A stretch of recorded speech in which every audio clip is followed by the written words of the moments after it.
सभी का स्वागत है आपके अपने YouTube चैनल सोम अकेडमी पर। दोस्तों, काफ़ी ज़्यादा आपके कमेंट्स आ रहे थे। उत्तर प्रदेश बीएड 2019 का सत्र शुरू होने वाला है। एंट्रांस एग्ज़ाम की तिथि आपकी घोषित कर दी गई है। 15 अप्रैल को आपका एग्ज़ाम होगा। 2 पेपर आपके होने हैं, उसी के अनुरूप आपकी रैंक के अनुरूप आपका एडमिशन होना है। अब सवाल ये उठता है कि सरकारी कॉलेज में यदि एडमिशन नहीं होता है तो प्राइवेट कॉलेज में आपको एडमिशन लेना होगा। यदि सरकारी और प्राइवेट कॉलेजों की तुलना की जाए तो कौन सा बेहतर विकल्प है? कुछ कमियां सरकारी कॉलेज में भी हैं, कुछ कमियां प्राइवेट कॉलेज में भी हैं, वो हम पूरा इस वीडियो में डिस्कस करेंगे। आप अपनी इच्छा के अनुरूप कॉलेज चुन सकते हैं, क्योंकि सरकारी कॉलेज में अगर बाय द वे आपका नंबर नहीं आता है तो आपको प्राइवेट कॉलेज से बीएड करना होगा। तो बीएड करने के लिए आपका जो है कॉलेज है उसमें आपको क्या लाभ मिल सकता है, इसकी जो हम मुख्य बिंदु हमने लिए हैं, 5 बिंदु लिए हैं। फीस के बारे में चर्चा करेंगे, दोनों में क्या अंतर है फीस का और क्या प्रोसेस है। दूसरी बात है, काफ़ी ज़्यादा कमेंट्स आ रहे थे रेगुलर क्लासेज को लेकर, क्योंकि काफ़ी ज़्यादा बच्चे जो हैं प्रिपरेशन करते रहते हैं कंपटीशन एग्ज़ाम की, तो वो चाहते हैं कि रेगुलर क्लासेज ना हो। तो उसके बारे में भी हम आपको बताएंगे कि किस कॉलेज में आपकी रेगुलर क्लासेज नहीं होंगी। तीसरी बात है अंकों की लेकर। कुछ दोस्तों का मानना है कि कितने अंकों पर हमारा जो है अगर एंट्रांस एग्ज़ाम हो तो सरकारी पर आ जाएगा, कितने अंकों पर प्राइवेट में आ जाएगा, और भविष्य में जैसे प्रैक्टिकल वगैरह के जो अंक मिलते हैं उसमें सरकारी और प्राइवेट कॉलेज में किस में ज़्यादा लाभ हमें मिल जाएगा। चौथी बात है आपकी स्कॉलरशिप की। कुछ लोगों का मानना है कि स्कॉलरशिप जो है सरकारी कॉलेज में कितनी आती है, प्राइवेट में कितनी आती है, और किसकी आती है किसकी नहीं आती है। तो यह भी पूरी जानकारी हम आपको देंगे। और 5वीं और अंतिम बात है मान्यता को लेकर।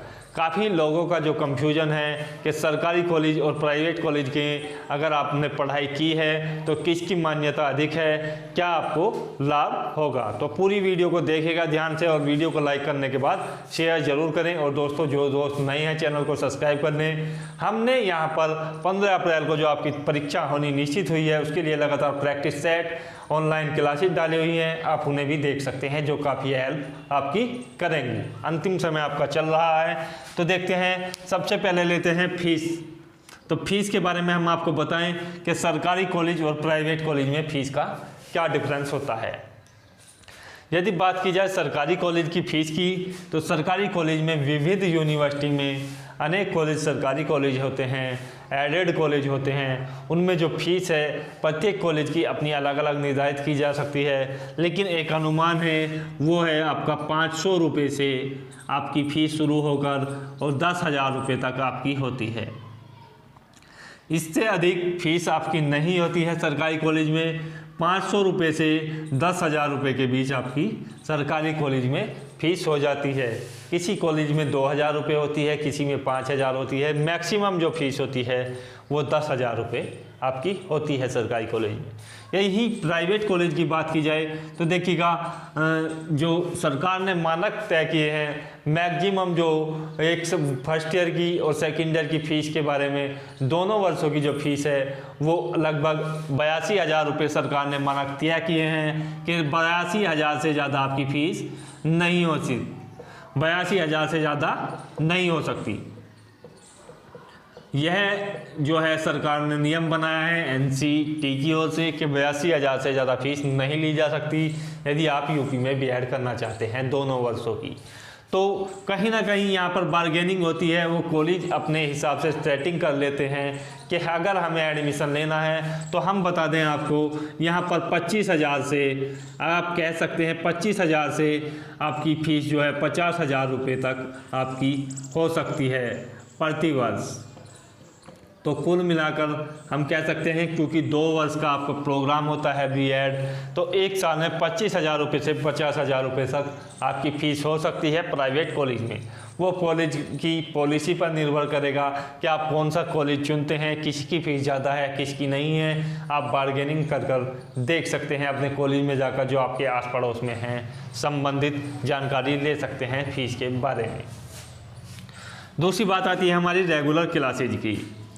तो देखिएगा, जो सरकारी कॉलेज हैं उनमें रेगुलर क्लासेज चलती हैं। यहाँ पर आपको देखिएगा सरकारी कॉलेज में जो है आपकी रेगुलर क्लासेज चलती हैं, 80% उपस्थिति आपको दिखानी अनिवार्य होती है। और बात की जाए प्राइवेट कॉलेज की, तो प्राइवेट कॉलेज में कुछ कॉलेज ऐसे हैं जहां पर सरकारी जो यूनिवर्सिटी के नियम हैं NCTA के 80% आपकी उपस्थिति होनी अनिवार्य है, वो लागू रहती है, अर्थात रेगुलर क्लासेज चलती है। लेकिन कुछ कॉलेज यहां पर ऐसे भी होते हैं जहां पर रेगुलर क्लासेज नहीं चलती हैं। तो आप जिस तरीके की भी कॉलेज आपको चुनना है तो आप प्राइवेट कॉलेज चुनें। यदि आपको इस तरीके का कॉलेज चुनना है, आपको रेगुलर क्लासेज नहीं करनी है, तो आप प्राइवेट कॉलेज चुन सकते हैं। वो कॉलेज में जाकर आप पहले ही बात कर सकते हैं कि हमें आपके कॉलेज में एडमिशन चाहिए, आपके कॉलेज की फ़ीस क्या होगी और आपके हमें जो है प्रतिदिन क्लास करनी होगी या नहीं करनी होगी। तो वो कॉलेज में संबंधित आप जानकारी ले सकते हैं जो आपके आस पड़ोस का कॉलेज हो। तीसरी बात आती है अंकों की। तो देखिएगा एंट्रांस में, यदि एंट्रांस की बात की जाए कि एंट्रांस में कितने अंक आपको अनिवार्य होते हैं, तो देखिएगा प्रत्येक कैटेगरी के लिए डिफरेंस। देखिएगा बात की जाए एंट्रांस में अंकों की, कितने अंक आपको सरकारी कॉलेज के लिए लाने होंगे, तो हमने आपको पहले भी अब इसके लिए एक्सपेक्टेड कट ऑफ आपको बता दी है, तो आप हमारी वीडियो लिस्ट में जाकर देख सकते हैं। बाकी हम कहें कि लगभग 250 के आसपास आपको स्कोर करना होगा 400 में से, तो आपका सरकारी कॉलेज में सिलेक्शन होगा। और बात की जाए यदि प्राइवेट कॉलेज में, तो लगभग 140 प्लस स्कोर आपको करना होगा यदि प्राइवेट कॉलेज में आपको अंकों के आधार पर एडमिशन चाहिए होगा। काफ़ी लोगों का मत था कि प्राइवेट कॉलेज में कम से कम कितने अंक चाहिए, तो 100 से ऊपर भी अगर आपके अंक हैं तो आपका प्राइवेट कॉलेज में एडमिशन हो जाता है। आगे के अंकों की यदि बात की जाए तो भविष्य में जो अंक आपको निर्धारित किए जाते हैं, कॉलेज की ओर से जो अंक दिए जाते हैं, जिन्हें आप इंटरनल एग्जाम के द्वारा अंक आपको प्रदान किए जाते हैं प्रैक्टिकल के माध्यम से, तो वो सरकारी कॉलेज में आपको कम अंक दिए जाते हैं और प्राइवेट में आपको अधिक अंक दिए जाते हैं। तो आप कहा जा सकता है, क्योंकि यहाँ पर प्राइवेट कॉलेज में क्या होता है, आपसे प्रैक्टिकल के नाम पर ठगी की जाती है, काफ़ी ज़्यादा आपसे पैसे लिए जाते हैं, 10 से 15 हज़ार रुपये आपसे ऐंठे जाते हैं दोनों वर्षों में प्रैक्टिकल के नाम पर। तो उसका लाभ आपको थोड़ा बहुत अंकों में वहाँ पर मिल जाता है, 10 से 15 अंक सरकारी कॉलेज के मुकाबले आपके अधिक होते हैं। तीसरी और चौथी बात करते हैं अब छात्रवृत्ति की। देखिएगा सरकारी कॉलेज में आपकी छात्रवृत्ति 100% आती है, लेकिन छात्रवृत्ति जो है यहाँ पर मैक्सिमम जो है आपकी यहाँ पर 7,000 से 15,000 रुपये तक आती है। 7,000 से 15,000 रुपये तक आपकी जो है छात्रवृत्ति यहाँ पर आती है यदि बात की जाए सरकारी कॉलेज की। यदि बात की जाए सरकारी कॉलेज की छात्रवृत्ति इतनी कम क्यों आती है, क्योंकि दोस्तों शुल्क प्रतिपूर्ति अर्थात आपकी जो फीस जमा होती है, यहाँ पर आपकी अगर फीस सपोज कीजिए कि 10,000 रुपये है और प्लस उसमें 5,000 5,500 के आसपास आपकी स्कॉलरशिप जोड़ी जाती है, तो कहा जा सकता है कि कहीं ना कहीं 15 या 16,000 के आसपास आपकी स्कॉलरशिप हो जाती है यदि आपकी फ़ीस 10,000 रुपये है। सपोज कीजिए आपकी फ़ीस 5,000 रुपये है, तो उसमें स्कॉलरशिप के 5,000 रुपये और जोड़े जाएंगे, लगभग 10,000 रुपये आ जाएगी। इसी तरह की प्राइवेट कॉलेज की फ़ीस की बात की जाए तो प्राइवेट कॉलेज में हम कहीं स्कॉलरशिप की यदि बात की जाए तो यहाँ पर आपकी स्कॉलरशिप है वो 40,000 से आपकी जो है 60,000 रुपये तक आ जाती है। यदि बात की जाए 40,000 की, क्योंकि यदि आपकी फ़ीस सपोज कीजिएगा 35,000 या 40,000 रुपये आपसे ली गई है तो उसमें स्कॉलरशिप भी ऐड की जाएगी और आपकी फ़ीस जो है आपको वापस होगी, प्लस 5,000 रुपये स्कॉलरशिप के होंगे, तो कुल मिलाकर 40,000 रुपये आपकी पूरी हो जाएगी। इसी तरीके से यदि आपने फ़ीस जो है 50,000 रुपये जमा की है या 55,000 रुपये जमा की है फर्स्ट ईयर के लिए और आपकी जो है स्कॉलरशिप भी उसमें ऐड होगी, तो लगभग 60,000 रुपये तक आपकी स्कॉलरशिप आ जाती है। यह भी जानकारी हम आपको देना चाहेंगे कि सभी की आती है या कुछ विशेष वर्ग की आती है। तो देखिएगा SC, ST, जनरल और OBC, यहाँ पर जो है सभी की स्कॉलरशिप जो है 100% आती है सरकारी कॉलेज में। यदि बात की जाए प्राइवेट कॉलेज की तो प्राइवेट कॉलेज में हम आपको बता दें कि यहाँ पर जो है जनरल और ओबीसी के लिए जो हैं चांसेस रहते हैं वो स्कॉलरशिप के 70% आती है, तो स्कॉलरशिप आपकी 100% आती है। तो ये स्कॉलरशिप के बारे में हमने आपको बताया कि किसकी स्कॉलरशिप किस प्रकार के कॉलेज में पूर्ण रूप से आ जाती है। अंतिम बात है हमारी मान्यता को लेकर। काफ़ी लोगों का मत है कि यहाँ पर जो आपकी मान्यता प्राप्त है वो सरकारी कॉलेज के लिए अलग होती है और प्राइवेट के लिए अलग होती है।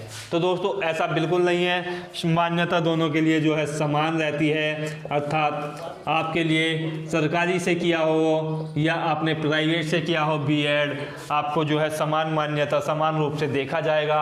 आपकी बीएड की डिग्री जो है समान रूप से लागू होगी और सभी में, चाहे आपका सरकारी डिपार्टमेंट हो या प्राइवेट कॉलेज में आपको जॉब करनी हो, सभी में जो है समान रूप से आपको मान्यता दी जाएगी। ऐसा नहीं है कि सरकारी कॉलेज को पहले चुना जाएगा या प्राइवेट को बाद में, तो ऐसा बिल्कुल नहीं है। तो आपको समान मान्यता आपको दी जाती है। तो इस प्रकार से हम कह सकते हैं कि आप जो है अपनी इच्छा के अनुरूप काफ़ी ज़्यादा हमने आपको फोकस कर बताया है। इसके अनुरूप आप जो है सरकारी या प्राइवेट कॉलेज जो भी आपकी पसंद हो उसे आप चुन सकते हैं। इस वीडियो में इतना ही। वीडियो आपको कैसा लगा प्लीज़ कमेंट्स बॉक्स में ज़रूर बताइएगा। यदि कोई और कंफ्यूजन है तो वो भी ज़रूर शेयर कीजिएगा। वीडियो को लाइक करने के बाद शेयर ज़रूर करें। मिलते हैं नेक्स्ट वीडियो में। जय हिंद, जय भारत, धन्यवाद।